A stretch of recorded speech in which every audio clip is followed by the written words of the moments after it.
Bonjour à tous. Le deuxième jour de la 6e semaine, la semaine de Yesod, comme on a compris dans le cours précédent que Yesod veut dire l'attachement.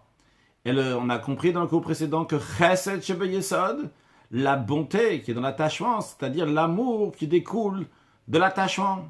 Eh bien, aujourd'hui, le deuxième jour, qui est la Gvura, la rigueur, eh bien, c'est la rigueur qui est dans l'attachement.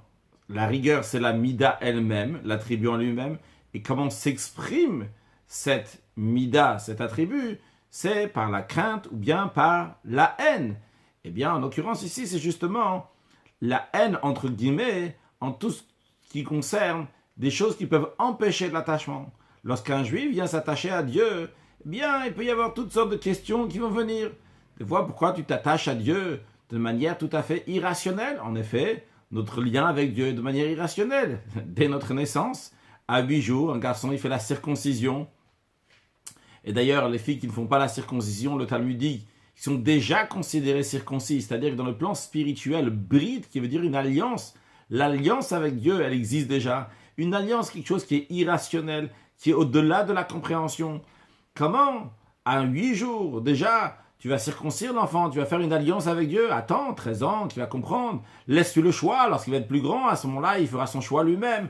De même lorsqu'il s'agit d'éducation de l'enfant, qu'on est attaché à éduquer l'enfant bien comme Dieu le demande.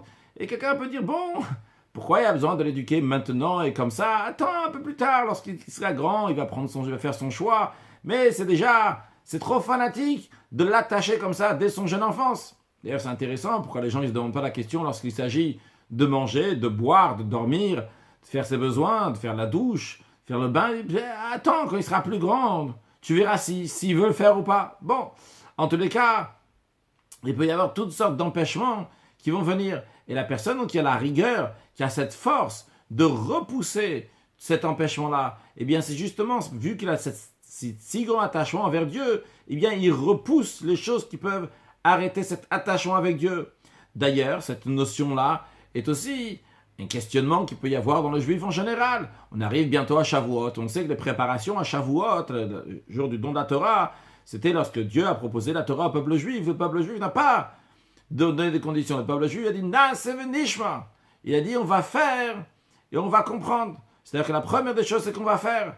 Et d'ailleurs, comme le Talmud raconte, certains ont demandé à un juif, ils ont dit, comment ça se fait? Vous êtes un peuple amapziza. Vous êtes un peuple qui fait les choses vite. Des kadmin vous avez devancé votre bouche avant vos oreilles. C'est-à-dire que d'abord, vous avez dit oui, avant même d'entendre qu'est-ce qu'il y avait. Ils n'ont pas dit, le peuple juif n'a pas dit à Dieu, déballe la Torah. Regarde, on va regarder d'abord ce qu'il y a à l'intérieur. Et après, on discutera si on veut ou pas. Mais le peuple juif directement s'est donné. Et ça se donnait de manière tout à fait irrationnelle, un attachement qui est au-delà de la compréhension. Non pas quand tu comprends, tu t'attaches à Dieu, mais tu es attaché à Dieu. Et quoi qu'il arrive, je suis attaché à Dieu.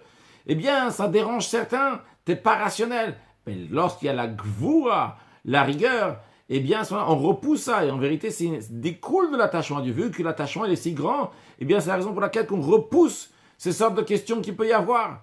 De même, lorsqu'il s'agit de l'attachement à un tzaddik, à un juste, à un rabbi, comme on a expliqué dans le cours précédent, que lorsque il peut y avoir des empêchements, des gens qui demandent comment c'est possible que tu vas t'attacher à un tzaddik, etc., et de l'écouter de manière tout à fait irrationnelle. Ce qu'on a expliqué dans le cours précédent, c'est que par le tzaddik, on s'attache à Dieu encore mieux. Par le pieux, par le rabbi, on s'attache à Dieu encore plus.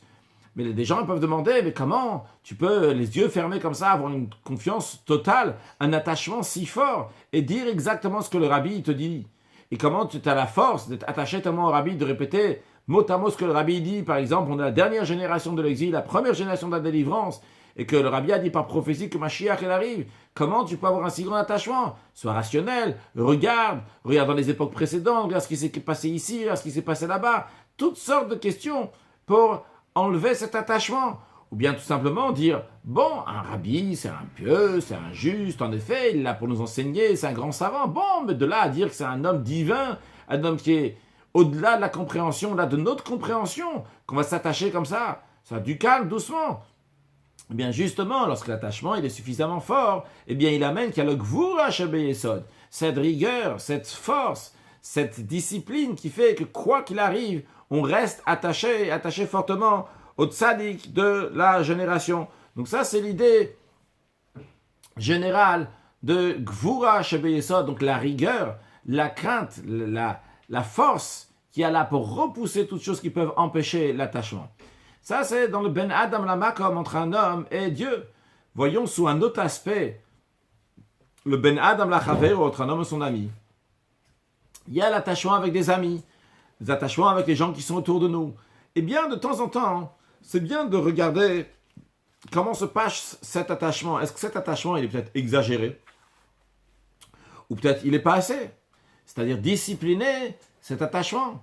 De même, essayer de voir, est-ce que cet attachement, il est peut-être trop fort par rapport à l'autre, que l'autre est trop attaché à moi, c'est ce qui fait qu'il est dépendant, alors que ce serait bien pour l'autre personne, si je l'aime vraiment, si je suis attaché à lui, qui devient indépendant. Évidemment, il y a cette qualité-là d'être attaché qui donne la force à l'autre. Mais peut-être des fois, c'est toi qui fais tout pour l'autre, et ici, il n'y a pas, donc l'autre devient dépendant, ce qui n'est pas bon. Encore une chose, voir est-ce que, quand il s'agit de mon attachement à moi, est-ce que je m'attache par principe, parce que c'est vraiment bien, c'est la bonne chose à faire, ou bien je le fais désespoir, il n'y a plus de choix à faire. Est-ce que mon attachement il est sain, est-ce qu'il est bien équilibré, est-ce qu'il est bien discipliné? Ça, c'est comment il faut voir, regarder notre attachement avec ceux qui sont autour de nous. Est-ce qu'il est bien? Donc c'est aussi une rigueur. Donc pour l'exercice du jour, faire le point sur les liens avec qui on a, ceux qui sont autour de nous, et voir est-ce qu'il y a peut-être besoin plus de discipline qui vont s'améliorer, se faire mieux. Et en ce qui concerne dans le service de Dieu, voir est-ce que notre attachement à Dieu, il a cette gvoura, cette rigueur, cette discipline, de faire qu'on va rester attaché à Dieu quoi qu'il arrive, sans s'impressionner et repousser toutes sortes d'arguments qu'il peut y avoir. Et par cela, on va accueillir la venue de Mashiach. Now, excellente journée.